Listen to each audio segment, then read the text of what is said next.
రానున్న ఏడాదిన్నరలోగా ప్రతి 6 నెలలకు ఒక సూపర్ స్పెషాలిటీ ఆసుపత్రిని ప్రారంభించనున్నట్టు సీఎం రేవంత్ రెడ్డి ప్రకటించారు. సనత్ నగర్లో ఏర్పాటు చేసిన doctor Marri Chennareddy Telangana institute of medical science ను ముఖ్యమంత్రి ప్రారంభించారు. పేదలకు నాణ్యమైన మెరుగైన సూపర్ స్పెషాలిటీ వైద్య సేవలు అందించే లక్ష్యంతో టిమ్స్ ఆసుపత్రులను ఏర్పాటు చేస్తున్నట్లు రేవంత్ పేర్కొన్నారు. ఈ సందర్భంగా బీఆర్ఎస్ నేతల తీరుపై తీవ్రస్థాయిలో ధ్వజమెత్తారు. దాదాపు 2.5 ఏళ్ల నిరీక్షణకు తెరపడింది.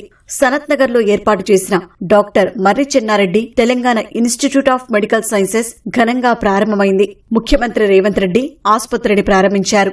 తొలుత ఓపీ బ్లాక్ ను వైద్యారోగ్య శాఖ మంత్రితో కలిసి సీఎం రిబ్బన్ కట్ చేశారు. అనంతరం ఓపీ కౌంటర్ కు వెళ్లి ఉద్యోగులతో మాట్లాడి రోగులకు అందించే సేవల గురించి తెలుసుకున్నారు. ఆ తర్వాత ఎమర్జెన్సీ బ్లాక్ ఆపరేషన్ థియేటర్లను మంత్రులు పొన్నం ప్రభాకర్, కోమటిరెడ్డి వెంకటరెడ్డి, ఎంపీ అనిల్ కుమార్ యాదవ్, ఎమ్మెల్యేలు నవీన్ కుమార్, రెహమత్ బేగ్లతో కలిసి ప్రారంభించారు.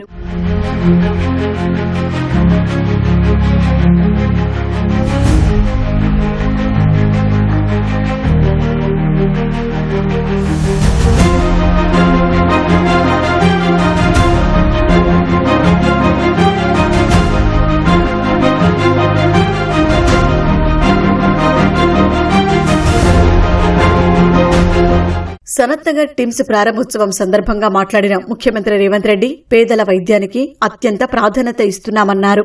సనత్ నగర్ టిమ్స్ ద్వారా పేదలకు కార్పొరేట్ తరహా వైద్యం అందిస్తున్నామన్నారు.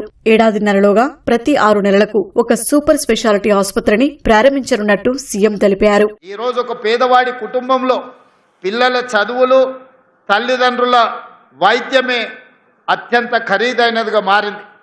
ఈరోజు పేదలు కార్పొరేట్ హాస్పిటల్లో జాయిన్ అయితే ఆస్తులు అమ్మినా సరిపోని పరిస్థితి, చివరికి కిడ్నీలు కూడా అమ్ముకునే పరిస్థితి ఈరోజు రాష్ట్రంలో, దేశంలో ప్రైవేటు వైద్యము అత్యంత ఖరీదుగా మారింది. అందుకే ఈనాడు రాష్ట్ర ప్రభుత్వం సంపూర్ణ అవగాహనతోని రాష్ట్రంలో ఉండే ప్రజలు 4 కోట్ల ప్రజలకు ప్రతి వాడికి వైద్యాన్ని అందించాలి. ఆ వైద్యం ఉచితంగా ఉండాలి. ముఖ్యంగా మనిషి ఆరోగ్యంగా ఉండాలి అంటే గుండె, కిడ్నీలు బాగా ఉండాలి. ఈరోజు గుండెకు సంబంధించి, కిడ్నీలకు సంబంధించి, అవయవ మార్పిడికి సంబంధించి ఒక super speciality హాస్పిటల్ను doctor Marri Chennareddy గారి పేరు మీద సనత్ నగర్లో ప్రారంభించుకోవడం అంటే ఇది నిజంగా తెలంగాణ రాష్ట్ర పేద ప్రజలకు అత్యంత ప్రయోజనకరమైంది. సంవత్సరంన్నర తిరిగే లోపల 2027 డిసెంబర్ 9 తారీఖు లోపల Osmania hospital, Alwal, LB Nagar and Warangal ప్రతి 6 నెలలకు ఒక హాస్పిటల్ని పూర్తి చేసి వాటిని నిర్వహించడంలో ఏ అపోలో, యశోద, ఏఐజీకి వెళ్తే ఎంత పరిశుభ్రంగా ఈ హాస్పిటళ్లను నిర్వహిస్తున్నారో రాబోయే రోజుల్లో ఈ హాస్పిటల్స్ని కూడా అదే స్థాయిలో నిర్వహిస్తాం. టిమ్స్ ను తామే నిర్మించామని చెబుతున్న బీఆర్ఎస్ నేతలు ఎందుకు ప్రారంభోత్సవం చేయలేదో ప్రజలకు జవాబు చెప్పాలన్నారు. ఇప్పటికైనా అసత్యాలు ప్రచారం చేయడం మానకపోతే ఇకపై ప్రతి కార్యక్రమంలో కనీసం 5 నిమిషాలు బీఆర్ఎస్ నేతల గురించి సత్యాలను ప్రజలకు వివరిస్తారని హెచ్చరించారు. 1000 ఎకరాలలో ఎర్రవల్లిలో ఫామ్ హౌస్ కట్టుకున్నారు. ఒక్క రోజైనా ఆలస్యమైందా? జన్వాడలో 100 ఎకరాలలో ఫామ్ హౌస్ కట్టుకున్నావు. నువ్వు విలాసవంతమైన ఫామ్ హౌస్, వైట్ హౌస్ కూడా పనికిరానంత గొప్ప ఫామ్ హౌస్ కట్టుకున్నావు. ఒక్క రోజన్నా ఆలస్యమైందా? మీ చెల్లెలు శంకర్పల్లిలో ఫామ్ హౌస్ కట్టుకుంది, ఎప్పుడైనా ఆగిందా? మీ బావ మొయినాబాద్ లో ఫామ్ హౌస్ కట్టుకున్నాడు, ఎప్పుడైనా ఆగిందా? సరైన సమయంలో అవి పూర్తయినాయి. కానీ మా పేదలకు అందించే ఒక్క హాస్పిటల్ అన్న మీరు కట్టి చూపించిండ్రా? పూర్తి చేసిండ్రా? ప్రారంభించిండ్రా? పేదలకు వైద్యాన్ని అందించిండ్రా?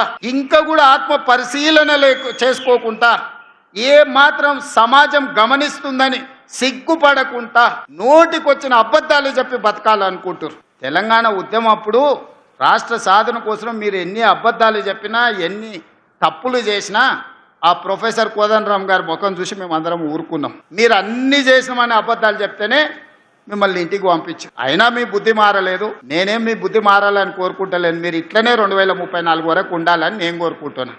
ఎందుకంటే మీలాటోడు ఉంటే నాకు అలకట్ పని. చంద్రశేఖరరావు గారు నాకు ఏం సాయం చేసినా చేయకపోయినా గట్లాంటో నీ కొడుకు నువ్వు ఈ తెలంగాణకి ఇచ్చినందుకు నాకు మేలు జరిగింది. అట్లనే ఉండాలి. నీ కొడుకు మారొద్దు. మారితే మళ్ళీ మేము ఇంకా కొంచెం ఎక్కువ కష్టపడాల్సి వస్తుంది. కాంగ్రెస్ ప్రభుత్వం చేసిన ప్రతి పనిని బీఆర్ఎస్ తమ ఖాతాలో వేసుకునే ప్రయత్నం చేస్తుందని ఉప ముఖ్యమంత్రి భట్టి విక్రమార్క విమర్శించారు. ఉస్మానియా నూతన భవన నిర్మాణ పనులు వేగంగా సాగుతున్నాయని మంత్రి కోమటిరెడ్డి వెంకటరెడ్డి తెలిపారు. ఎల్బీనగర్ టిమ్స్ కు కొండా లక్ష్మణ్ బాబూజీ పేరు, వరంగల్ ఆసుపత్రికి ప్రొఫెసర్ జయశంకర్ పేరు పెట్టాలని సూచించారు. టిమ్స్ ఆసుపత్రి ప్రారంభోత్సవం సందర్భంగా నిమ్స్ లో అత్యుత్తమ వైద్య సేవలు అందించిన వైద్యులను సీఎం సన్మానించారు. ప్రభుత్వ ఆసుపత్రుల్లో ఎక్కువ సమయం కేటాయించి సేవలు చేసే సూపర్ స్పెషాలిటీ వైద్యులకు ఇన్సెంటివ్స్ ఇచ్చే అంశాన్ని పరిశీలించాలని వైద్య ఆరోగ్య శాఖ మంత్రికి సీఎం సూచించారు.